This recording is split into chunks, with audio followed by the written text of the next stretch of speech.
Thương mến chào quý thính giả đang đến với chương trình Radio Bài học cuộc sống. Chương trình được phát sóng vào 9 giờ sáng hàng ngày trên kênh YouTube của Radio Lẽ Sống, với mong muốn đem đến cho quý thính giả những giá trị tốt đẹp nhất trong cuộc sống. Vì thế, chương trình Radio Bài học cuộc sống sẽ lồng vào bên trong câu chuyện là những giá trị cốt lõi nhằm giúp cho chúng ta có những cái nhìn mới mẻ hơn, đa chiều hơn về cuộc sống.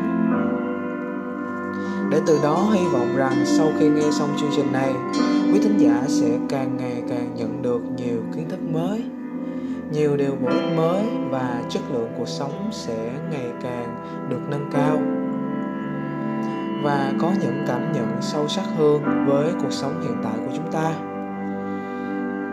Nếu như chương trình mang lại được cho bạn những giá trị mới và có ích cho bản thân cũng như là mọi người xung quanh, xin mời mọi người cùng ấn nút đăng ký cũng như chia sẻ video để đón chờ những sản phẩm mới nhất và chất lượng nhất để gửi đến các bạn nhé.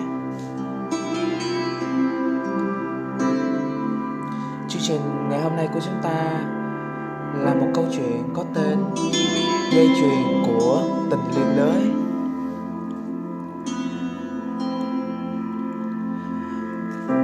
Một người Ả Rập nọ có một con ngựa rất đẹp, ai thấy cũng gợi lòng tham muốn. Và vì thế một người láng giềng tìm đủ mọi cách để mua cho kỳ được con ngựa. Nhưng chủ nhân vẫn một mực từ chối.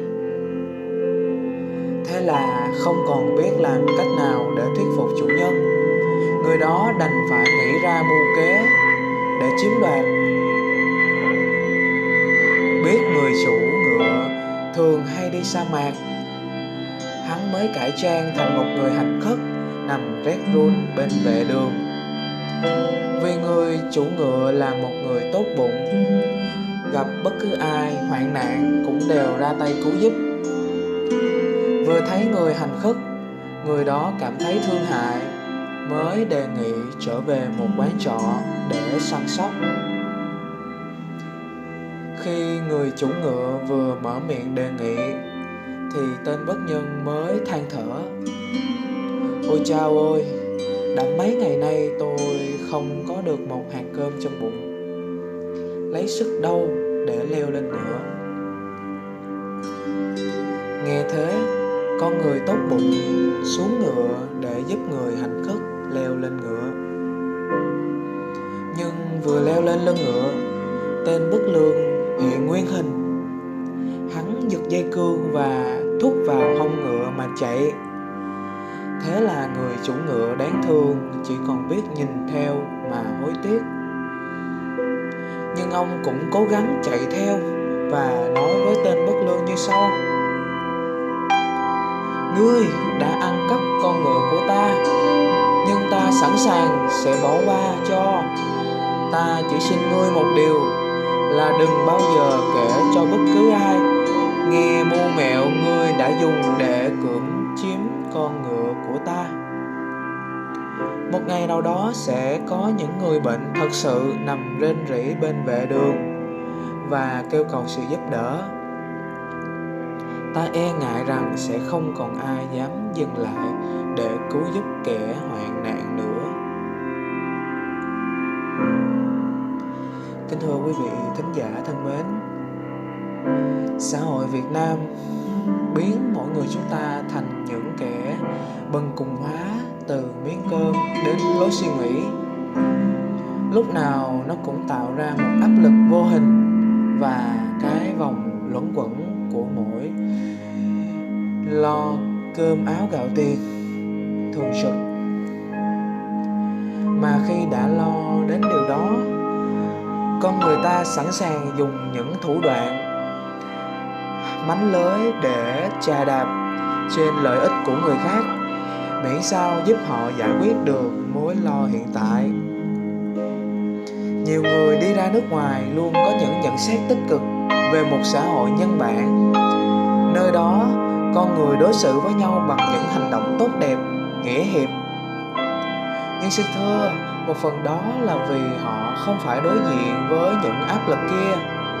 Khi con người ta thảnh thơi, an nhàn về cả kinh tế lẫn tinh thần, tự khắc họ sẽ sống tốt lên và sống tốt với người khác.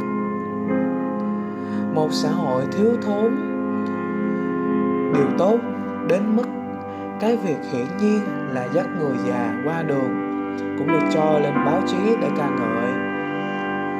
Vậy thì lạm phát đạo đức ở Việt Nam đã lớn lắm rồi các bạn ạ. Mỗi người chúng ta ở cuộc đời này đều bị cuốn theo, và khi sống đủ lâu thì họ mới nhận ra việc đến và đi, coi đời này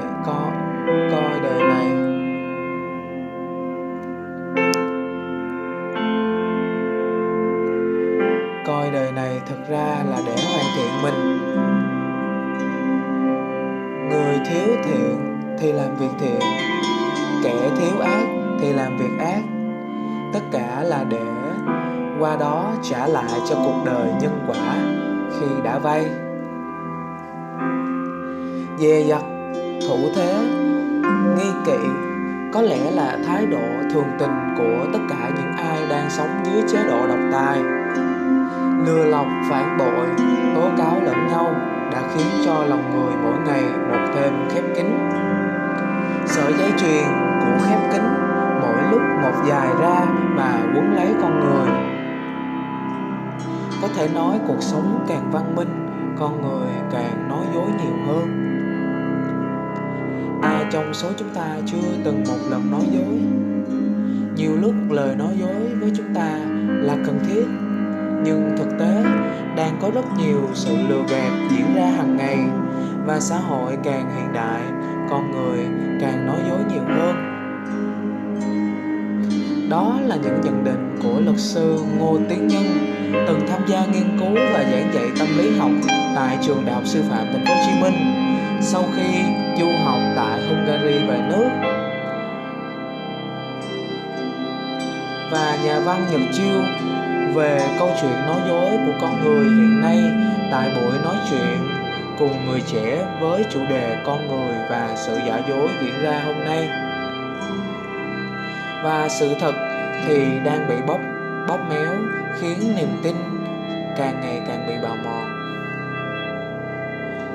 Mỗi hành động xấu trong dây chuyền của tình liên đới đều gia tăng đau khổ cho người khác. Khi bạn lừa đảo, không những hành động của bạn chỉ trực tiếp hãm hại một vài người có liên hệ, nhưng nó cũng góp phần giảm thiểu niềm tin của không biết bao nhiêu người xung quanh. Khi bạn bạo động, không những bạn chỉ xúc phạm đến người trong cuộc, nhưng hành động của bạn cũng xóa mờ đi phần nào lòng tự ái của nhân loại. Bạn là một phần của nhân loại, cả nhân loại sẽ đau đớn, rên rỉ vì một vết thương của bạn, cũng như vì một nhát gươm của bạn đó. Người Kitô hữu luôn được mời gọi để nhìn nhận hình ảnh của Chúa nơi mọi người và đón nhận mọi người như những người anh em của mình. Trong cái nhìn ấy, cuộc sống của chúng ta phải luôn hướng đến người anh em. Niềm đau của người anh em cũng chính là niềm đau của chúng ta. Hạnh phúc của người anh em cũng là hạnh phúc của chúng ta. Để có được một cuộc sống hạnh phúc hơn, chúng ta hãy gạt đi những tư tưởng làm hại nhau, chà đạp lên nhau để mà sống. Hãy trân quý những người xung quanh. Hãy luôn tạo ra những giá trị tốt đẹp nhất cho những người xung quanh ta. Chỉ khi nhìn thấy những người anh em mình vui thì trong tâm hồn của chúng ta cũng sẽ hân hoan, vui sướng vì một cuộc sống có ý nghĩa, là một cuộc sống tạo ra được giá trị. Cho đi không phải là mất đi, mà sẽ là nhận lại hạnh phúc nhân đôi các bạn nhé.